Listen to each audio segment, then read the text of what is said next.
আমার ওয়াইফ বলছে যে যখন শাহরুখ খানের ছবিটা রিলিজ হলো পাঠান এবং টিজার রিলিজ হলো তখন কি করেছে দিনদারের সাথে অনেকে ট্যাগ করেছে যে দিনদারের বিভিন্ন সিকোয়েন্স শাহরুখ খানের সিকোয়েন্স দিনদারের যেমন আমার লুক বড় চুল ছিল শাহরুখ খানের বড় চুল এগুলো দিয়ে দিয়ে ফেসবুক ইনস্টাগ্রাম তারপরে হচ্ছে ইউটিউবে বিভিন্ন ট্যাগ করেছে এবং লিখেছে যে শাহরুখ খানের মতনও আমাদের দেশে এই ধরনের ছবি করার মতো হিরো আছে গেল একটা যখন সালমান খানের টিজারটা রিলিজ হলো সেম সালমান খানের ওই যে বড় চুল গেট আপ টেট আপ ওই ধরনের ওই যে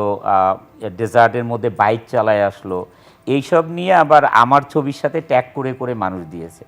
তো বর্ষা এটা বলেছিল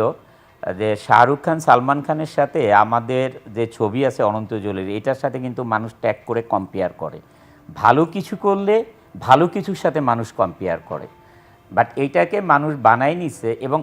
ও কিন্তু বর্ষার যদি স্পিচটা দেখা যায় সেখানে বলছে যে Shahrukh Khan is the very big star international star